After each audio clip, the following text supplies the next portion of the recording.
O site mais vigilante do Brasil cresceu, ganhou prêmio, virou portal e agora está de cara nova, mantendo e fortalecendo a sua essência de vigiar o poder, seja ele qual for.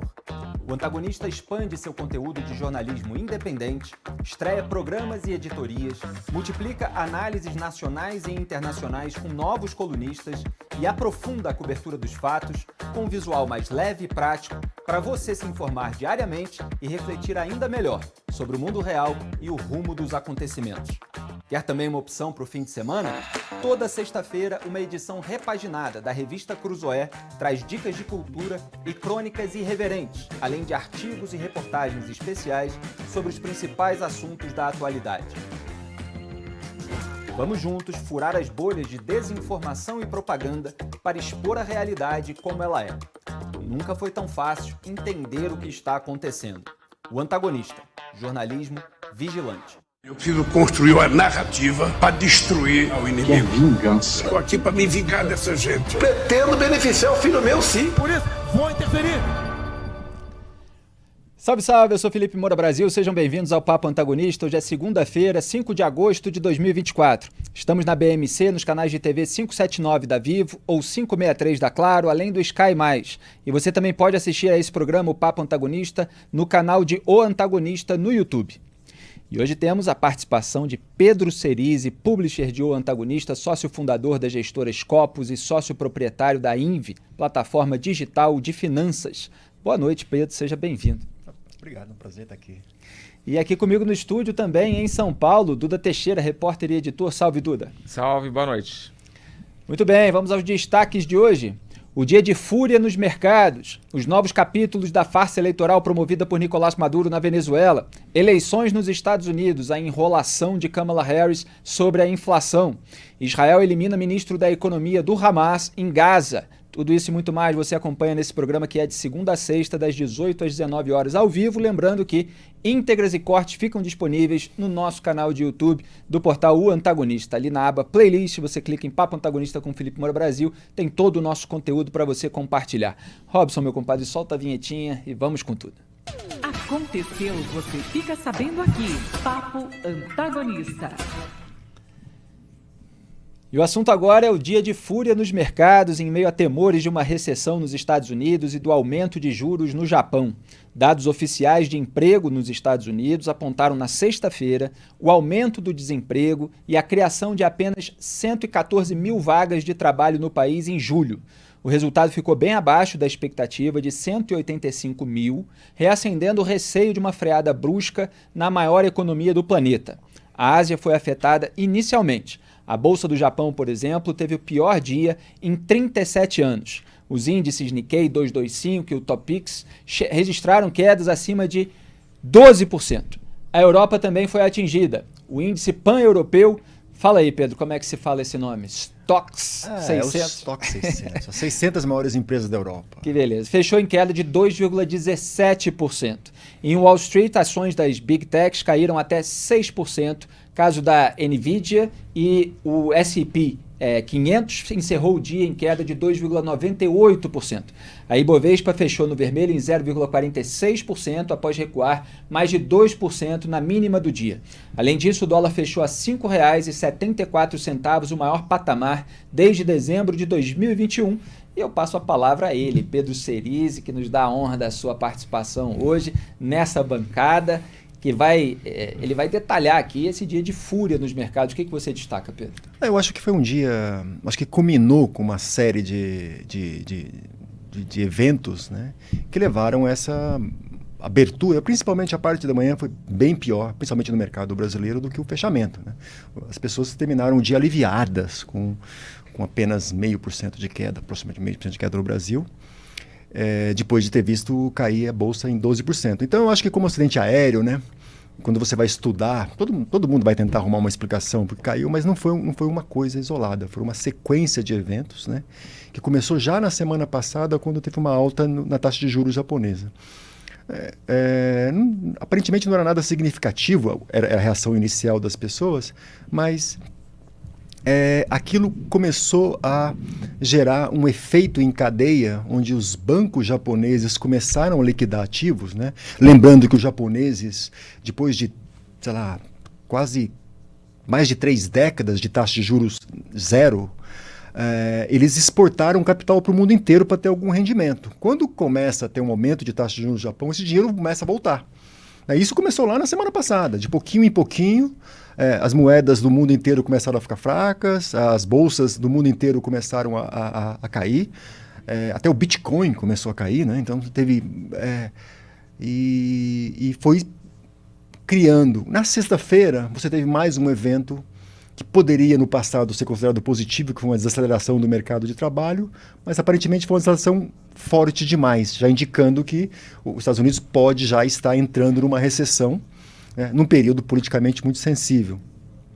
E, para completar no final de semana, o Warren Buffett, que é um dos maiores, é o maior investidor, anunciou que no último trimestre a Berkshire, que é a empresa que ele preside, vendeu um total de 70 bilhões de dólares apenas em um trimestre.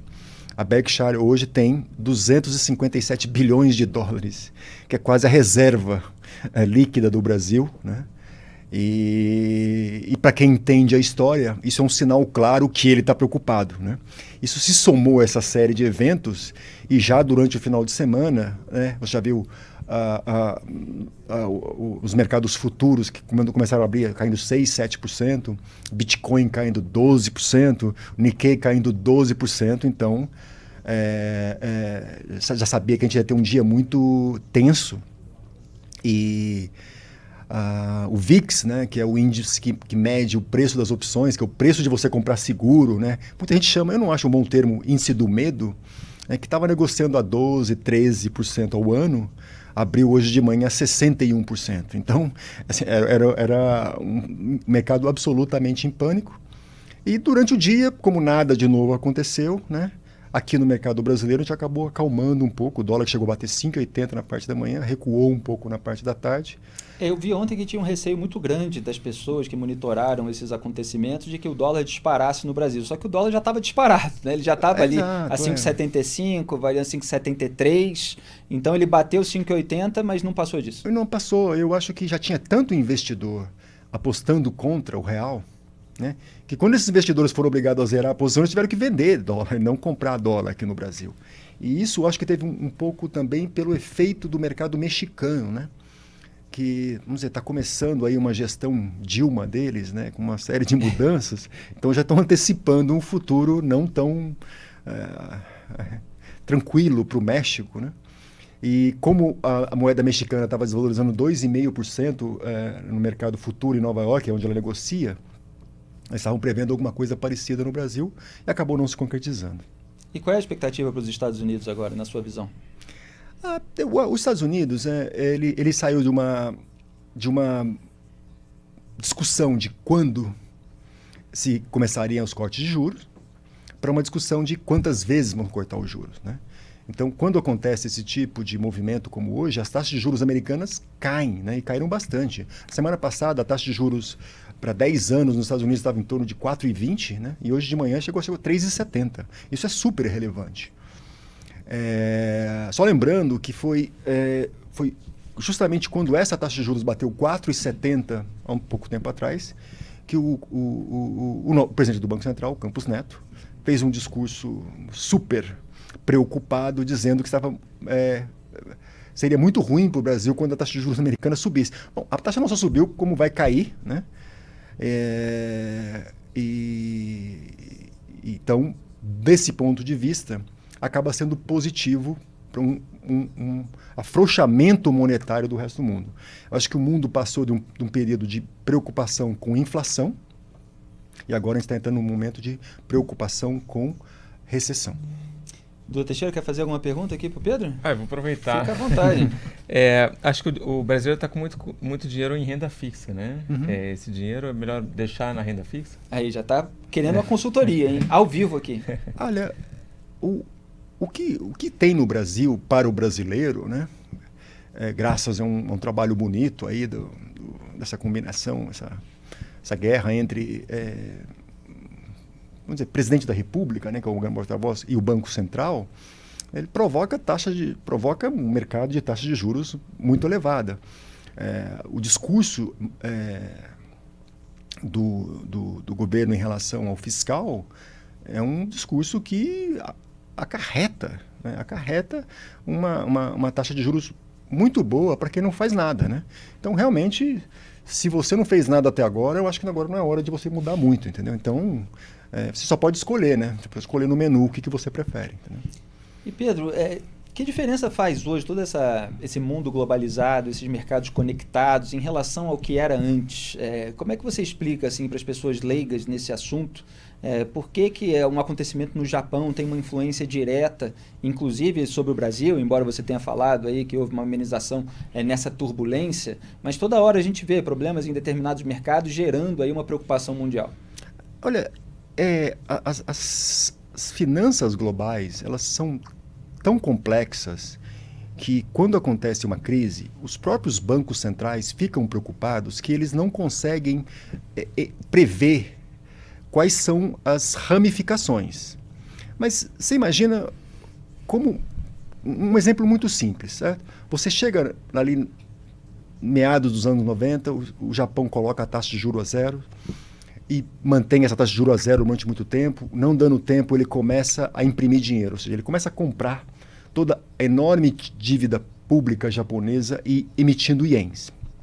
Os japoneses, recebendo aqueles ienes e com juros zero, eles começam a comprar ativos em outros países que rendem taxa de juros, principalmente nos Estados Unidos, na Europa, até no Brasil, né? Tem muito dinheiro de varejo japonês investido em título público brasileiro.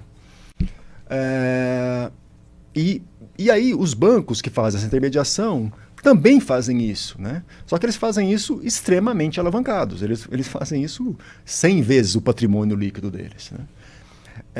E aí quando acontece um evento pequeno, como uma pequena elevação da taxa de juros, né, consequência de um aumento na inflação no Japão, que durante 30 anos ficou próximo de zero, negativo, para em torno de 2,5, 3, isso para o japonês imagina, tem geração de pessoas que nunca viram inflação no Japão. Então estão aprendendo a conviver com isso agora. Essas pessoas compravam ações no exterior, compravam Bitcoin, compravam qualquer coisa, né, que desse algum rendimento, né?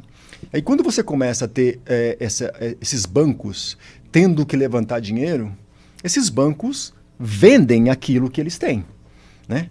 E às vezes não necessariamente está no Brasil, mas ele vende, ele vai lá e cobra para quem ele emprestou dinheiro nos Estados Unidos.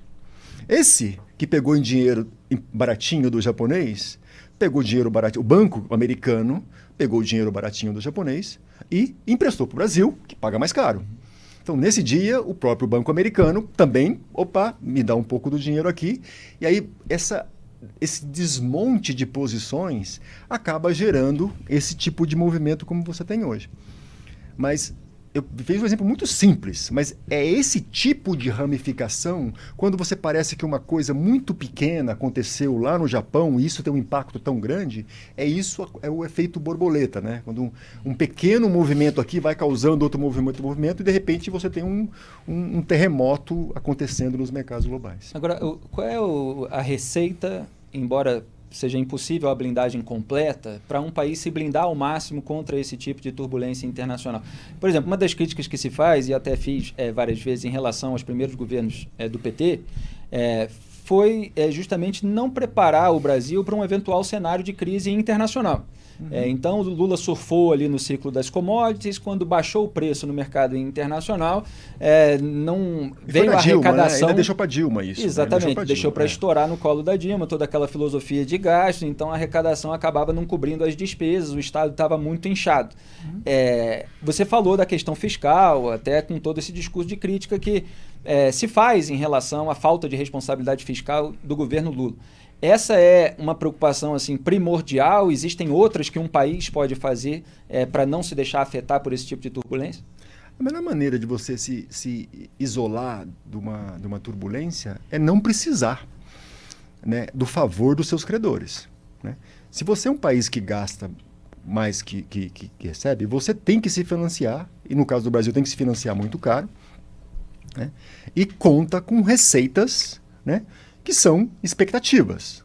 Essas receitas, elas dependem de várias coisas, inclusive dos preços de commodities. Um dos itens mais tributados, assim, que mais geram receita no Brasil, por exemplo, são os royalties de petróleo, que são uma função direta do valor do petróleo. Se o valor do petróleo cai, a receita do governo cai. E se é proibido falar em corte de gastos no governo, o déficit aumenta. Então, isso automaticamente o mercado antecipa, fala, o governo vai precisar desse dinheiro, ele vai captar, as taxas de juros vão subir. Né? Foi o que aconteceu no Rio de Janeiro em relação aos royalties do petróleo, inclusive na época do Sérgio Cabral, ele deixou uma série de despesas dependentes dos royalties. O Rio de Janeiro petróleo, quebrou por causa do petróleo. E aí acabou quebrando. E agora está voltando. Com o que tá aconteceu na Venezuela uma época também. Então, eu acho que se preparar para isso era ter feito o dever de casa para não precisar da boa vontade dos investidores estrangeiros com o Brasil. O governo Lula teve um primeiro ano de boa vontade, né? E de repente essa acabou. Né? E acabou, e quando isso acabou, ao invés de reconhecer ele transformou isso numa batalha política. Então, eu acho que o Brasil foi tão bem hoje, né? Porque o Brasil já tinha criado uma crise há um tempo atrás. Né? O dólar não subiu por causa dessa crise. O dólar já tinha essa batalha, né? Batalha das memes, tudo o que aconteceu, né? As paródias em relação à taxação. A taxação, né? Porque assim, os gastos do governo subiram muito no último ano do Bolsonaro. Mas olha, o brasileiro já entende que é do jogo subir no último ano. Certo? No ano eleitoral.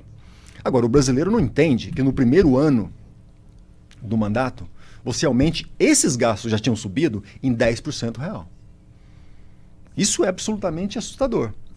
Quando se exige o contingenciamento, que se falam bilhões, né, as pessoas não entendem muito o que são bilhões. Né? O governo gasta 2,5 trilhões por ano.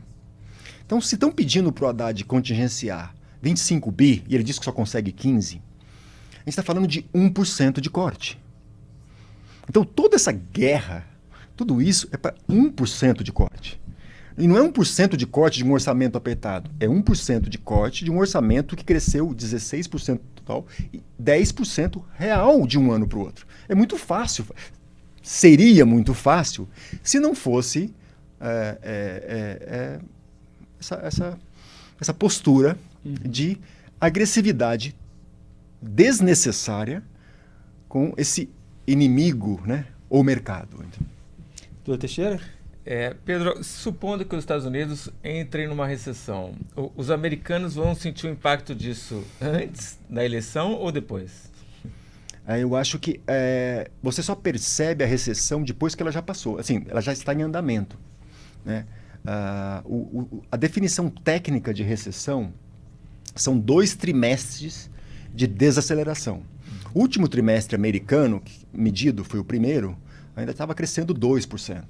Então, a gente teria que ter esse trimestre e o próximo trimestre em queda. Então, a gente só vai perceber a recessão no ano que vem, quando a eleição já tiver sido definida.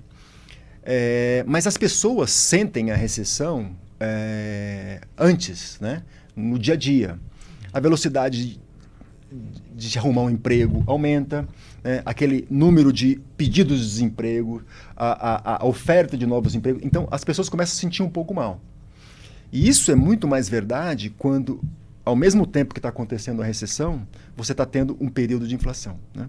E aí você tem o que eles chamam de estagflação, que é uma coisa que eles sempre tinham muita dificuldade de entender. Como é que um país pode estar em inflação e em recessão ao mesmo tempo? Coisa que o Brasil já conhece muito bem, né? Geralmente as coisas aqui, quando acontece, ela já vem com o Dilma, né? Você tem uma combinação de recessão com inflação ao mesmo tempo, que é politicamente devastador. Pedro Cerise, o publisher de O Antagonista, aqui no Papo Antagonista, essa presença especial, vai ter um corte, vai ficar disponível no nosso canal de YouTube para quem quiser depois compartilhar. E o Pedro fica à vontade aí para participar do nosso programa até o final. A casa é literalmente sua. Eu queria vir aqui um dia que tivesse acontecido uma coisa boa, né? Mas tá difícil, né? Então, mas quando acontece coisa ruim, boas a gente notícias, reflete. boas notícias. Mas boas notícias é que passou hoje e ninguém morreu. Eu acho que o Brasil hoje sobreviveu tão bem, né? Porque eu acho que você fez uma pergunta que eu acabei pensando agora, né? Como é que a gente se prepara para uma crise, né? Você cria uma crise própria antes dela começar. Então, o Brasil já está em crise. Então, quando veio a crise, ele olhou para o lado... Foi isso que eu depreendi da sua resposta. Um cisco aqui no ombro. Vamos embora, segue o jogo, que nossos problemas são bem maiores que os que estão lá. Eu ia até perguntar para você se a solução para a crise é justamente já ter uma crise, que aí você nem sente tanto impacto assim. Já estamos em crise, bem-vindo ao clube. Já está tudo cheio de problema mesmo. Bom, Pedro, fique à vontade aí para comentar nossas próximas pautas. Hoje o noticiário internacional está tragicômico. O ditador Nicolás Maduro agradeceu em coletiva da imprensa Chapa Branca do regime venezuelano, realizada na sexta-feira 2, aos presidentes Lula, Gustavo Petro, da Colômbia, e Andrés Manuel López Obrador, do México. Do Lula eu não falei que é do Brasil, porque todo mundo sabe, pelo comunicado igualmente Chapa Branca divulgado na quinta-feira 1. Maduro também tentou desqualificar as declarações do secretário de Estado americano Antony Blinken sobre as eleições na Venezuela. Vamos lembrar o que ele disse. Eu falei com Lula há 15 dias. Ahora hemos mantenido comunicación permanente con Celso Amorín y con el canciller Mauro Vieira. El presidente Lula, el presidente Petro y el presidente López Obrador están trabajando conjuntamente para que se respete a Venezuela, para que Estados Unidos no haga lo que está haciendo. Sacaron un comunicado muy bueno ayer, muy bueno. Felicito al presidente Petro, López Obrador y Lula, y le doy las gracias. Por toda Venezuela les doy las gracias, Lula, Petro, López Obrador. A las 2 horas que se pronunciaron los presidentes de Brasil, Colombia y México, fue la declaración de Blinken. Blinken lo que hizo fue responder el intento soberano de estos 3 países latinoamericanos de evitar daños a Venezuela. Por eso es que Blinken se desespera en un gesto inusual en la diplomacia estadounidense y sale a decir que ellos tienen los resultados. Naguará, pues, diríamos desde aquí. O sea, Blinken, el Departamento de Estado, tiene los resultados. Lo que tiene es la trampa que intentaron imponer con la guerra cibernética el domingo. Eso es lo que tienen. Una conspiración fuera de lo normal contra Venezuela porque dicen que es la joya de la corona. Nosotros estamos conscientes de esa conspiración. Lo dije hace más de un año. La base de la conspiración es sembrar odio en una parte de la población, activar mecanismos de violencia, neofascistas o fascistas, desconocer las instituciones y repetir el guión del golpe de Estado del 11 de abril de 2002 y de todas las intentonas golpistas. Ellos jamás han reconocido los procesos electorales. Tá aí, Nicolás Maduro disparando todas as suas teorias conspiratórias e acusando os Estados Unidos de ter reagido, na verdade, ao comunicado de 3 países. Duda Teixeira, você não achou emblemático que o Maduro tenha agradecido ao Lula? A gente vem criticando essa postura complacente, cúmplice do governo Lula com a ditadura venezuelana, e tá aí o Maduro dizendo, olha, um comunicado muito bom, feito pelo Lula, pregando o respeito à Venezuela, e nós criticamos, inclusive, o conteúdo desse comunicado, porque não fazia nem sequer uma crítica, mesmo que branda, ao fato de que a ditadura está negando a exibição das atas eleitorais. Bom, Felipe, óbvio que quando o Maduro agradece alguma coisa que você fez é porque você fez alguma coisa errada, né? Esse comunicado do Brasil com a Colômbia e o México é uma vergonha. Já com a violência instalada nas ruas de Caracas, o que esse comunicado pede é para as pessoas ficarem em casa, né? Você não tem nenhuma palavra ali condenando, criticando a violência estatal desse Estado cívico, policial, militar que o Maduro e o Hugo Chávez instalaram na Venezuela. E tem essa postura ali do Brasil de achar que em algum momento tem alguma chance do Maduro ou do Conselho Nacional Eleitoral mostrar essas atas, mas já tem vários dias aí, isso não veio e fica nessa coisa de esperando o Godot, né? De algum momento as atas vão aparecer, não, as atas vão chegar, não, espera que vem. E parece que não tem nenhum plano, nenhum passo além que o Brasil seja capaz de dar, quando outros países, e aí o Maduro fala até dos Estados Unidos, mas muitos outros países estão falando claramente, olha, quem venceu essa eleição foi o Edmundo González Urrutia, né? Que a prova disso, entra no sistema que a oposição fez, veja as atas, está ali, o Urrutia ganhou com uma diferença, uma vantagem de 37%, 37 pontos acima, além do Maduro. Eu até conversei hoje com o ex-presidente boliviano, o Jorge Tuto Quiroga, né? Ele fala que a legitimidade do Urrutia é maior do que a legitimidade do Lula, porque o Lula ganha do Bolsonaro em 2022 com ali 2 pontos percentuais de diferença. A legitimidade do Urrutia é maior do que a da Cláudia Sheinbaum, porque esses 37% também o Gustavo Petro na Colômbia também não teve, né? E é o povo venezuelano que votou. Então, que se respeite a soberania popular e se declare o Urrutia como vencedor da eleição. Você lembrou muito bem, a gente comentou esse comunicado do Brasil, junto com México e Colômbia na sexta-feira, observando que havia um pedido de contenção das partes envolvidas. Quer dizer, é como se os manifestantes contrários à falta de transparência, à violência da ditadura, à fraude eleitoral, eles estivessem na mesma condição daquela ditadura que está impondo um regime de violência e está proclamando a vitória sem apresentar as atas eleitorais. Então, quer dizer, aquelas pessoas que estão insatisfeitas com a falta de um processo eleitoral democrático regular, elas têm que ficar contidas em casa para não escalar o problema. Então, assim, da mesma forma que o Lula colocou Israel e o grupo terrorista Hamas no mesmo patamar, o ditador aquele que ordenou a invasão russa da Ucrânia e o presidente Volodymyr Zelensky no mesmo patamar, ele coloca ali Nicolás Maduro e os manifestantes e os críticos do regime no mesmo patamar, pedindo só calma, peraí e tal. Aí o Maduro vai e agradece, não, muito bom, estão pedindo respeito à Venezuela. Quer dizer, estão fazendo aquilo que o ditador gosta. É lamentável que seja assim. Aliás, eu quero até trazer aqui o comentário que o Bom Gás, que é vice-líder do governo Lula no Congresso Nacional, fez no X, o antigo Twitter. Olha aí, o fato é que na Venezuela até agora não há provas, nem da vitória de Maduro, nem da alegada fraude. Daí que a postura diplomática do Brasil de Lula é adequada, sensata, exemplar. Se não há provas, qualquer acusação é leviana. Eu comentei também, pode colocar aí na imagem para o pessoal ver, lá na mesma rede social, essa publicação aí do vice-líder do governo Lula, o Bom Gás. Falei, vice-líder do governo Lula diz que não há provas da vitória nem da derrota de Maduro. Logo, qualquer acusação é leviana e a posição do governo é exemplar. Bom Gás omite que a ditadura escondeu as atas eleitorais e que a oposição divulgou. Para quem não tem rabo preso, a fraude está clara. Quer dizer, eles vão passando pano para Maduro e aí eles contam com a sua militância para passar pano para eles próprios. O que você tem achado dessa situação, Pedro? Fica aí à vontade para dar o seu pitaco. Assim, é uma coisa... Eu fico muito... Eu tento entender o que o Lula... O Lula, eu imagino, ele não é bobo, né? Você pode não gostar, mas ele não é bobo. O que ele ganha com isso? Porque o eleitor do Lula que aprova o que acontece na Venezuela é a extrema esquerda. É a revolução marxista com a ditadura do proletariado, que sempre descamba na ditadura de um oligarca qualquer, corrupto, ou seja, o comunismo nunca aconteceu.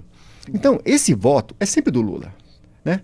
Quando o Lula faz o que está fazendo, apoiando uma ditadura, fraude, ele coloca por terra todo o discurso dele, né, de ameaça à democracia aqui no Brasil, né? Então, ele, ao apoiar ele é um cara que apoia a ameaça à democracia. Né? E o que ele ganha com isso? Né? Talvez ele não perca, que é o Maduro abrir a boca a respeito de tudo aquilo que aconteceu no passado, né? Eu publiquei um longo artigo, além daquele resumão histórico que eu trouxe aqui para o Papo Antagonista. Quem quiser ver, ficou com o título Delação de Mônica Moura, explica elo de Lula e Maduro. Quer dizer, a Mônica Moura relatou em depoimento de colaboração premiada no âmbito da Lava Jato que o Maduro era quem entregava o dinheiro do pagamento por fora do regime chavista para os então marqueteiros do PT, que foram emprestados para a campanha eleitoral na Venezuela. E quem intermediou foi o Lula. Ela relata que o Lula pediu ao seu marido João Santana que o Chaves pediu ao Lula que falasse com seu marido João Santana, e ele falou com o João Santana para que eles fizessem a campanha. Depois fizeram lá o acerto e receberam por fora, não só eles, como o pessoal ali que atuou na área da internet, que são os lulistas tradicionais que atuam aqui no Brasil, que criaram os blogs sujos do PT, inclusive. Então, assim, os laços históricos, eles são bem mais profundos. Imagino que haja um receio aí de mexer nesse vespeiro. E aí vai ficando ridículo, né, Pedro, Duda? Porque o Maduro, ele é essa versão mais violenta, escrachada, caricatural. E como é que você segura isso sem sofrer um desgaste, né, passando pano todo dia? E aí é uma coisa muito... Né? A gente tem um líder da nação que é refém de uma chantagem de um outro país. Isso é uma situação extremamente perigosa para tudo que o Brasil vai fazer, porque isso pode custar muito caro em termos dessa questão geopolítica, de investimento, de tudo. O Brasil se alinha a tudo que é ruim no mundo. Exatamente. Fora as questões dos direitos humanos, né? A vida das pessoas ali que estão em jogo. Já foi relatado um número de 17 mortos durante os protestos, e enquanto isso o presidente do Brasil está lá fazendo todo esse sabão. E 30 ex-chefes de governo e de Estado de 13 países da América Latina e da Europa divulgaram nessa segunda-feira uma carta exortando Lula a reafirmar seu compromisso indiscutível com a democracia e a liberdade. Não sei que compromisso é esse. O grupo pertence à Iniciativa Democrática da Espanha e das Américas, IDEA, né, na síntese, na sigla. Antes das eleições na Venezuela, alguns dos seus integrantes foram impedidos de embarcar em um voo do aeroporto do Panamá para Caracas, onde pretendiam acompanhar o pleito. Nós cobrimos isso. Aliás, o Tuto Queiroga, que conversou hoje mais cedo com o Duda Teixeira, como ele estava relatando, estava nesse avião, que foi impedido de entrar na Venezuela. O documento afirma que o ditador Maduro está promovendo um sequestro evidente da soberania popular e usando os poderes do Estado que estão ao seu serviço e sob seu controle. A carta diz o seguinte, aspas, aceitar esse precedente, a fraude eleitoral de Maduro, irá ferir mortalmente os esforços que continuam a ser feitos com tanto sacrifício nas Américas para sustentar a tríade da democracia, do Estado de Direito e dos direitos humanos. Essa mensagem que lhe enviamos, a Lula, no fundo tem-nos como porta-voz do sentimento da maioria determinante dos venezuelanos, que vê como compatriotas aqueles que lutaram ao seu lado e sofrem prisões, torturas, desaparecimentos e até perdas de vidas. Fecho aspas. Entre os que assinam a carta estão os paraguaios Mário Abdo, Federico Franco e Juan Carlos Guasmossi, e os mexicanos Vicente Fox e Felipe Calderón, o argentino Maurício Macri, os colombianos Álvaro Uribe e Iván Duque, que volta e meia são demonizados nos discursos do Maduro, como a gente tem visto aqui nesse programa, como criminosos. O Maduro nunca perdoou o Álvaro Uribe pelo bombardeio colombiano que matou o número 2 das Farc, o Raul Reyes, no nordeste do Equador. Aliás, outro dia eu mostrei aqui o vídeo do Chaves narrando quando ele conheceu o Lula no encontro do Foro de São Paulo de São Salvador, capital de El Salvador, em 1996, e aquele discurso foi dado justamente no dia da morte do Raul Reyes. O Chaves estava lamentando a morte do revolucionário, guerrilheiro, acusando a imprensa americana e colombiana, subimperialista, de chamá-los de narcotraficante injustamente, etc. Bom, esse é o Álvaro Uribe, demonizado pelo Maduro, era o presidente da Colômbia na época. Também assinaram os espanhóis José María Aznar e Mariano Rajoy, o chileno Eduardo Frei, o equatoriano Guillermo Lasso e o uruguaio Luiz Alberto Lacalle, pai do atual presidente do país. Algum destaque, Duda, mais? Bom, conversando ali com o Tuto Queiroga, né, eu entendi mais ou menos por que eles estão fazendo essa pressão em cima do Lula. Quer dizer, na ideia dele, o Maduro o que está fazendo agora é ganhando tempo. Então, enquanto o Lula fica enrolando, não reconhece a vitória do Rutia, fica cobrando essas atas, esperando o Godot, que eu comentei aqui, o Maduro está ganhando tempo e está batendo na porta dos opositores, dos defensores de direitos humanos, prendendo essa gente sem qualquer investigação, sem qualquer acusação. Já tem 2.000, o próprio Maduro admitiu isso, né? 2.000 pessoas presas. Então, o Maduro está ganhando tempo para continuar governando de maneira ilegítima a Venezuela. O que eles estão imaginando é que se o Lula, cobrando coerência do Lula, né? Lula, você que diz aí que você defende a democracia, então vamos lá, defenda a democracia. Que o Lula, se o Lula reconhecesse a vitória do Rússia, na ideia deles, o México e a Colômbia seguiriam o Brasil. E aí você meio que corta um grande apoio do Maduro no exterior e aí você permite que aconteça uma transição democrática. O que eles dizem, o Quiroga falou para mim, você nunca vai ter uma transição democrática se você não reconhecer a legitimidade do Rússia, né? Quer dizer, para que aconteça uma transição, você precisa dizer que você apoia a soberania popular, né? O respeito à soberania popular. Então por isso que está tendo agora essa pressão do IDEA e de outros países em cima do Lula. E só para deixar claro para quem não entende, que o Lula, o Duda já fala, usando o sobrenome mais usado ali pelos venezuelanos, o nome do rival do Maduro nessa suposta eleição que ele fraudou é Edmundo González Urrutia. E o Duda está se referindo ali como Urrutia, né? Ou Urrutia aqui, como a gente fala, aportuguesando, mas é a mesma pessoa, aquele rival defendido pela Maria Corina Machado.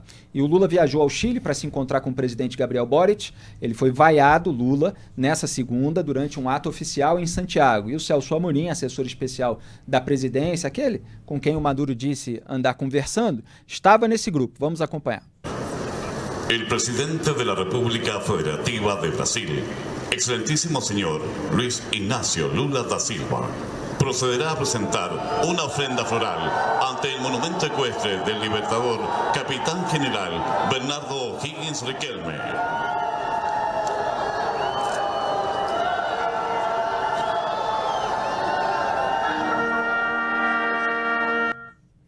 Chato, né? Falar fora do cercadinho. Pois é, tem um pessoal lá para protestar, para vaiar, talvez até pela complacência em relação à posição do Brasil com a Venezuela. Na verdade, do Brasil não, do governo Lula, do governo do PT. E em discurso lá no Chile, nessa segunda, sobre a Venezuela, o Lula falou que é preciso respeitar a soberania popular. Como assim a soberania popular? Se estamos tratando de uma ditadura, de um ditador que reprime a população quando ela quer se manifestar e não leva em conta os seus votos. Vamos assistir. O respeito pela tolerância, o respeito pela soberania popular é o que nos move a defender a transparência dos resultados. O compromisso com a paz é que nos leva a conclamar as partes ao diálogo e promover o entendimento entre governo e oposição. Hoje, enquanto o presidente Boric me guiava pelo Salão da Democracia e Memória e me apresentava a gravação do último discurso de Salvador Allende, lamentei que o Brasil tenha em sua história a triste mácula de ter apoiado a ditadura chilena. Quer dizer, precisam conversar. O governo e a oposição precisam chegar a um denominador comum, um diálogo, simplesmente assim. Quer dizer, houve uma votação. Isso aconteceu. A ditadura escondeu as atas eleitorais e proclamou a vitória do atual ditador. É isso que aconteceu. Não, eles têm que dialogar, eles têm que... Quer dizer, no discurso do Lula, na retórica dele, nunca existe a ação perversa de um governo aliado. Nunca existe. Ou de um grupo terrorista, né, cujos líderes manifestam, volta e meia, simpatia com essa retórica. A gente viu isso no caso do Putin na Rússia contra a Ucrânia, no caso do Hamas contra Israel, no caso agora do Maduro. Parece que ele está sempre... Não, todo mundo precisa conversar. Ele não consegue repudiar o ato autoritário da ditadura do Nicolás Maduro. E em publicação no X, só para a gente completar e passar aqui a rodada de comentário, no último sábado 3, o Boric, que é de esquerda, criticou a farsa eleitoral promovida por Maduro na Venezuela. Quer dizer, uma coisa é a questão ideológica, outra coisa é a questão democrática, moral. Vamos ler aí a declaração dele, abro aspas. Não reconhecemos o proclamado triunfo de Maduro e não vamos reconhecer nenhum resultado que não seja verificado por organismos internacionais independentes. Além disso, fazemos um chamado para respeitar integralmente os direitos humanos dos manifestantes na Venezuela e parar com as detenções arbitrárias e a violência. Fecha aspas. Quer dizer, já falou muito mais do que o Lula. Falou que não reconhece a vitória do Maduro, apontou a repressão, a violência, com repúdio. Pelo menos isso. No Brasil, nem tanto. Pedro, quer destacar alguma coisa? Ele falou uma coisa bonita, né? Que é uma grande mácula no Brasil ter apoiado a ditadura no Chile. Acho que um dia no futuro alguém vai na Venezuela e dá um discurso que foi uma grande mácula do Brasil ter apoiado a ditadura da Venezuela. Exatamente, Duda Teixeira. E o Lula, ele lamenta então esse apoio da ditadura brasileira à ditadura do Augusto Pinochet, mas acho que vale lembrar que o Pinochet, acontece um referendo em 1987 e ele perde. E o Pinochet faz as malas e vai embora. A ditadura acaba em 1990, coisa que o Maduro não fez, né? O Maduro teve agora as urnas, ele perdeu e ele não quer sair. Então, os dois são dois tiranos, nenhum deles vale nada, mas o Pinochet teve pelo menos uma dignidade aí que o Maduro não teve. E a exemplo de Lula e Alexandre de Moraes, ministro do STF brasileiro, o ditador venezuelano Nicolás Maduro cobrou no domingo, 4 de agosto agora, a regulamentação das redes sociais por supostamente infectarem, alegadamente, né? Não é nem supostamente, alegadamente infectarem a Venezuela de ódio, fazendo-se mais uma vez de vítima. Durante a celebração do 87º aniversário da Guarda Nacional Bolivariana, o Maduro, que segue pressionado pela oposição, pela comunidade internacional, como a gente viu, a apresentar as atas, disse que os Estados Unidos não irão determinar a vida institucional da Venezuela. O ditador acusou o país de utilizar o TikTok e o Instagram para mobilizar os venezuelanos contra ele. Ou seja, ele se volta contra o dono do X e ainda acusa as outras redes sociais. Vamos assistir. No serán 4 declaraciones del gobierno de Estados Unidos las que puedan establecer la vida institucional de Venezuela. No. Venezuela no es país colonia de nadie. Nosotros jamás nos vamos a guiar por chantaje internacional. Han infectado importantes sectores de odio. Y el odio que han infectado a través de las redes sociales TikTok e Instagram lo hacen de manera descarada. En ningún país, señor Borrell, de Europa aceptarían que en vivo y directa se transmitan Diosdados por TikTok en Europa o Instagram en Europa, asaltos armados de delincuentes a alcaldías, gobernaciones, hospitales, escuelas, estaciones de trenes, de metro, módulos policiales, módulos de la Guardia Nacional. Han quemado más de 250. Quemaron, pues, en el momento del brote fascista del lunes y martes. ¿Ustedes creen, como expertos en geopolítica, que Estados Unidos aceptaría eso? Que TikTok transmitiera en Chicago, Nueva York, Atlanta, Pensilvania, brotes de gente armada que queme automercados, que golpee gente en la calle. ¿Lo permitirían? Es una cosa de seguridad nacional, ¿verdad? Los principales instrumentos multiplicadores conscientes del odio y el fascismo y el intento de dividir entre los venezolanos y de crear fanáticos fascistas que atacaran a la policía, a los militares o al pueblo chavista en sus comunidades es TikTok e Instagram, y así lo denuncio. Y han sido los principales instrumentos sin ningún tipo de regulación nacional. Espero recomendaciones del más alto nivel de la seguridad de la nación, Consejo de Seguridad, Consejo de Defensa. Necesito recomendaciones sobre este tema. O que eu acho curioso, Duda, é que ele escracha muita coisa que em outro tipo de regime, como o brasileiro, se tenta emplacar também. É que ele faz da maneira mais caricatural, aqui se faz de uma maneira velada. Por exemplo, ele fala que as redes sociais envenenam. Ele se incomoda com as redes sociais. Por que ele se incomoda com as redes sociais? Porque as redes sociais furam bolhas. Tem uma série de problemas, tem uma série de delinquentes virtuais que cometem crimes contra a honra, que promovem ameaças, etc. Agora tem todo o lado bom da rede social, que é justamente o lado de furar a bolha, é justamente o lado de você poder mostrar uma evidência, poder mostrar uma prova e aquilo chegar a muitas pessoas, você poder argumentar ali no debate público, cada um ter a sua independência, conseguir atingir muitas pessoas ao mesmo tempo. Isso incomoda as figuras autoritárias que querem impor de cima, como o Maduro faz nesse vídeo, em toda essa live. Querem impor de cima e controlar as narrativas. Muito bem, eu volto ao vivo. Isso aí é o que eu falei na sexta-feira e o Maduro veio ilustrar com ainda mais ênfase aquilo que eu estava criticando. O desejo dele de controlar as redes sociais porque elas impedem que ele imponha essa narrativa impunemente, no sentido de elas fazem com que ele possa ser contraditado, com que ele possa ser refutado, e ele tem horror a isso.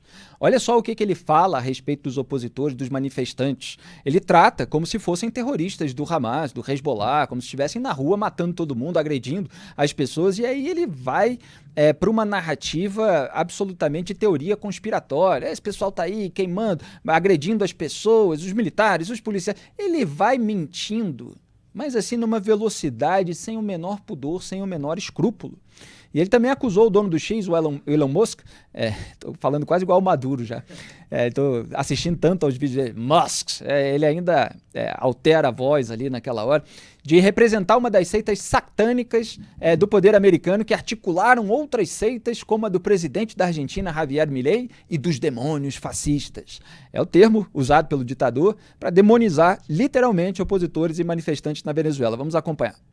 Como yo conté eso, me dijeron exactamente lo que hay que hacer con el diablo, con los símbolos diabólicos que maneja Elon Musk. Miren su perfil y los símbolos diabólicos que tiene en su pecho. Son sectas satánicas del poder estadounidense que han articulado sectas como la de Milei, o en Venezuela, sectas satánicas como el fascismo que ha atacado al país. Es una lucha de carácter espiritual entre el bien y el mal, entre el odio, la mentira, el engaño, el fascismo, porque ustedes saben todo el ocultismo que hubo detrás de Hitler. Larga la historia, poca conocida. El ocultismo detrás de Mussolini y el ocultismo detrás de Francisco Franco. Y las sectas metidas en la Iglesia Católica que llegaban hasta el Vaticano en la época. Poco conocida esta historia.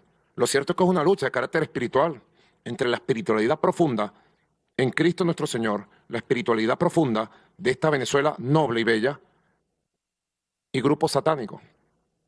Y yo le decía a estos curas ayer, bueno, estuvimos conversando sobre esto, nos decían, usted está en lo cierto, presidente. Ellos se sorprendieron que yo hablara de este tema. Después le hablé de la fuerza de David, que sí está en el Antiguo Testamento. Ustedes lo conocen, todos lo conocemos. Somos David frente al Goliat Elon Musk, el Goliat Imperio. Y llevamos nuestra onda, bendecida y fortea, la onda de David. Y la Fuerza Armada Nacional Bolivariana lleva las miles de ondas de David en cada unidad militar, en cada comando. Y yo les empecé a hablar de algo. Les dije, porque el espíritu nuestro tiene que ser el espíritu del desierto, de Jesús en el desierto. Y me dijeron, ¿por qué? Me unos curas que me preguntan a mí por qué. Yo les decía, porque Jesús fue al desierto a verse con el diablo. Y fue un momento estelar, la gran prueba de Jesús, como la gran prueba que estamos pasando ahora. Y el diablo utilizó todas sus argucias. Dice que utilizó distintas formas para engañar a nuestro Señor Jesús. Hay películas que han representado esta escena de Mateo, que relata Mateo en la Biblia. Se puede hablar de mitología bíblica, como la quieran tomar. Los historiadores, los racionalistas, mitología bíblica con una fortaleza muy grande. Pero nosotros los católicos, los cristianos verdaderos, sabemos que es una batalla de Jesús y del pueblo de Jesús contra los demonios fascistas. Bom, isso não é o cristianismo, isso é a exploração maniqueísta da fé. Aliás, o maniqueísmo lá do profeta Manes no início dos séculos foi combatido por santos da Igreja Católica, como Santo Agostinho, está lá na obra dele, e o Maduro o que faz é maniqueísmo o tempo todo, é esse nós contra eles, e ele se coloca do lado dos verdadeiros cristãos, até se fazendo de Jesus Cristo, inclusive contra ditadores, além de Elon Musk, Império Norte-Americano e outros que ele coloca aí como inimigos públicos. Ele fala de Hitler da Alemanha, de Mussolini da Itália, de Francisco Franco da Espanha, como se ele não integrasse o time dos ditadores. Agora, Pedro, você estava falando aí que o TikTok nem veio dos Estados Unidos, é isso? Ele vai precisar reclamar com o Xi Jinping, porque o TikTok é chinês, né? Então, parceirão dele, né? Outro ditador. É outro ditador, e eu acho que ele se enganou um pouco aí dos diabos aí que estão trabalhando contra ele. Ele está cada vez mais caricatural e ridículo em seu discurso. Mas se eu estava prestando atenção nesse vídeo aí, tá lá, GNB, né? Guarda Nacional Bolivariana. Exatamente, 87 anos. Eu acho que ele está no momento de que a única coisa que sustenta é o poder militar, né? Exatamente. Se ele só vai cair, né? Porque eu acho que pelo poder da população já caiu, né? Então ele precisa se agarrar na arma, né? Porque no voto ele já perdeu. Exatamente, Forças Armadas. Diga, doutor Teixeira. E Pedro, isso aconteceu em 2019, quando mais de 50 países não reconheceram a reeleição do Maduro em 2018, o Maduro aparecia todo dia junto com os militares, fazendo foto, fazendo vídeo, fazendo discurso. Então, aconteceu isso em 2019 e está acontecendo agora porque ele está se sentindo ameaçado. Isso também de ficar falando de religião, de Deus, também aconteceu antes, né? Isso é um sinal de que o Maduro está se sentindo acuado. E você falou, Felipe, da história do lado bom das redes sociais. Tem sido fundamental para a oposição às redes sociais, porque os canais de televisão não entrevistam e não falam da oposição. Tem uma lei ali não dita que você não pode nem entrevistar qualquer pessoa da oposição. O Maduro fechou 47 rádios antes da eleição, fechou mais de 20 sites, fechou 2 sites de checagem de informação. Então, se não fosse a internet, a oposição não apareceria para a maioria dos venezuelanos. E é por isso que o Maduro está querendo acabar com a liberdade na internet. Exatamente.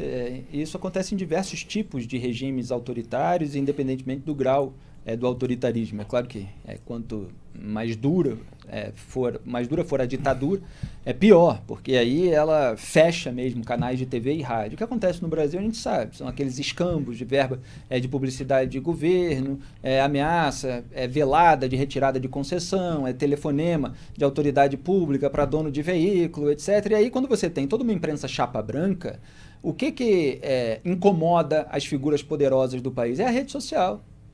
São os canais independentes, são os portais independentes, são esses que vão gerar incômodo porque ainda conseguem falar para muita gente ao mesmo tempo as verdades que não são exibidas em todos aqueles meios de ação que eles controlam. É isso que incomoda o Maduro lá na Venezuela, e ele reage dessa maneira violenta, e é isso que incomoda Lula, Alexandre de Moraes aqui no Brasil, que reagem de uma outra maneira, mais sorrateira, conquistando apoio com algumas alegações ensaboadas que a gente costuma refutar nesse programa. E a oposição venezuelana publicou uma carta nessa segunda pedindo apoio às Forças Armadas, pedindo para que se coloquem ao lado do povo. O documento assinado pela líder da oposição, Maria Corina Machado, e pelo candidato Edmundo Gonçalves Urrutia, diz o seguinte, aspas, fazemos um chamado à consciência dos militares e policiais para que se coloquem ao lado do povo e de suas próprias famílias. A Venezuela e o mundo inteiro sabem que nas eleições do último 28 de julho, nossa vitória foi avassaladora. Desde o mais humilde cidadão, testemunha, membro de mesa, oficial das Forças Armadas, policial, até os organismos internacionais e governos sabem disso. Com as atas em mãos, o mundo viu e reconheceu o triunfo das forças democráticas. Fecho aspas. Esse é o primeiro texto em que Gonçalves Urrutia, como presidente eleito. E a ministra das Relações Exteriores do Canadá, Melanie Joly, divulgou no domingo 4 no X sua declaração sobre os resultados da eleição presidencial na Venezuela. O país não reconhece Maduro como vencedor, pede que presos políticos sejam soltos e se dispõe a trabalhar por uma solução pacífica. Vamos ler um trechinho, abro aspas, só para contrastar com essas notas do Brasil. O Canadá condena as violações dos direitos humanos, bem como os atos de violência que estão ocorrendo após as eleições presidenciais e pede a libertação imediata dos indivíduos arbitrariamente presos ou detidos. Os cidadãos não podem ser alvo de repressão ou represálias por exercerem seus direitos democráticos. Os dados eleitorais coletados por testemunhas cidadãs e observadores internacionais independentes fornecem evidências credíveis de que os resultados reivindicados pelas autoridades de Maduro nessa eleição não refletem a vontade do povo venezuelano. Reiteramos nosso apelo às autoridades venezuelanas para garantir a transparência e publicar resultados detalhados para todas as assembleias de voto. Uma solução pacífica, negociada e liderada pela Venezuela é necessária para resolver essa crise. Estamos preparados para trabalhar com parceiros na região para apoiar esse diálogo. O Canadá tem se mantido e continuará a ficar ao lado do povo da Venezuela nesses tempos desafiadores. Fecho aspas. Então a gente vê aí uma série de posturas internacionais de outros países democráticos, muito mais incisivas, críticas e antenadas com a realidade dos fatos objetivos do que a postura do governo do PT. Alguém quer arrematar antes de passar para a próxima pauta? Vindo do Canadá, né, num governo que é bem à esquerda e que reprimiu um protesto de caminhoneiros tomando o dinheiro dos caminhoneiros durante o protesto, é uma lição de moral bem dura. Pois é, pelo menos em relação à Venezuela estão falando a coisa certa, né? Claro que a gente sempre vai olhar se eles praticam também. Muito bem, a vice-presidente dos Estados Unidos e candidata do Partido Democrata Kamala Harris foi questionada sobre qual seria o seu plano para reduzir a inflação no país. Kamala enrolou na resposta, afirmando que o problema é grave, mas sem apresentar nenhuma proposta. O vídeo divulgado nas redes sociais teve mais de 10 milhões de visualizações em poucas horas. Eu fiz uma edição que reúne a fala da Kamala com declarações de Dilma Rousseff, porque lembrou a Dilma. Lembrando que essa declaração da Kamala é de 2021, é de alguns anos atrás, mas está sendo usada agora que ela foi oficializada como candidata do Partido Democrata depois da desistência de Joe Biden, assim como vários outros discursos da Kamala em que ela enrola, em que ela não mostra muita habilidade, muita substância no seu discurso. Vamos assistir. What else are you going to do to fix this problem with inflation? All right, thank you. Well, let's start with this. Prices have gone up, and families and individuals are dealing with the realities of that bread costs more, that gas costs more. And we have to understand what that means. That's about the cost of living going up. That's about having to stress and stretch limited resources. That's about a source of stress for families that is not only economic, but is on a daily level, something that is a heavy weight to carry. So it is something that we take very seriously, very seriously. And we know from the history of this issue in the United States that when you see these prices go up, it has a direct impact on the quality of life for all people in our country. So it's a big issue, and we take it seriously. And it is a priority, therefore. Que a inflação foi uma conquista desses 10 últimos anos do governo do presidente Lula e do meu governo. E nós não vamos colocar uma meta, nós vamos deixar uma meta aberta. Quando a gente atingir a meta, nós dobramos a meta. Quando a gente atingir a meta, nós dobramos a meta. Ô, Duda Teixeira, você acha que a Kamala passava no Enem com essa redação aí sobre inflação? Não, a inflação aumenta o preço e isso vira um peso para as famílias e a gente trata isso muito seriamente. Ela faz aquele movimento assim de quem está acostumado a afetar a preocupação, não exatamente a resolver problema. Não é que a outra opção seja maravilhosa, mas a gente tem que apontar aqui os problemas dos dois lados, como sempre faz o Papo Antagonista. Bom, eu acho que ela não passaria no Enem escrevendo como ela fala e a Câmara tem um problema em relação à economia, né? Porque qualquer coisa que ela apresente aí como uma proposta, um projeto, um plano, vão perguntar para ela por que você não fez isso, porque você é parte hoje do governo do Joe Biden, né? Como vice-presidente, ela responde pela atual situação. E inflação, que é o tema que ela estava falando, ainda que foi em 2021, hoje inflação é uma das principais preocupações dos americanos hoje, né? Ainda que a inflação tenha caído, o padrão de vida não voltou aos níveis de antes da pandemia. Pedro? Eu acho que eles vão cobrar ela em várias medidas, né? E teve uma cobrança recente, é que o Trump vai bater nesse ponto e diz, olha, eu vou derrubar a inflação e let's dig, ou seja, vamos arrumar petróleo para derrubar o preço do petróleo, que em última instância é onde as pessoas sentem a inflação. Uma das coisas importantes é no alimento e no petróleo. E a Câmara, ela é contra a exploração de petróleo, né? Então ela não tem alternativa a isso, né? Então ela aparentemente é uma das culpadas por gasolina cara e pão caro. Maravilha. E só para a gente fazer um registro final, depois a gente aprofunda a análise nos próximos dias, as Forças de Defesa de Israel afirmaram nesta segunda-feira que eliminaram Abed al-Zeriei, o ministro da Economia do Hamas em Gaza, responsável por impedir a chegada da ajuda humanitária a civis. Aspas para as FDI, al-Zeriei estava envolvido no departamento de produção da ala militar do Hamas e era ministro da Economia do Hamas em Gaza. Teve um papel significativo na direção dos esforços do Hamas para tomar o controle da ajuda humanitária que entrava em Gaza e na gestão dos mercados controlados pelo Hamas. Além disso, ele era o responsável pela distribuição de combustível, gás e fundos para fins terroristas. O departamento de produção está trabalhando para fortalecer as capacidades de armas da organização terrorista, entre outras coisas, por meio da troca de conhecimento com outras organizações terroristas em todo o Oriente Médio. Fecho aspas. A gente, desde o começo da guerra, tem mostrado que terroristas do Hamas impedem ali que a população tenha acesso a esses alimentos. Amanhã tem mais Papo Antagonista. Obrigado, Pedro Cerise e Duda Teixeira. Tchau. Obrigado. Eu preciso construir uma narrativa para destruir o inimigo. Que vingança. Estou aqui para me vingar dessa gente. Pretendo beneficiar o filho meu, sim. Por isso, vou interferir.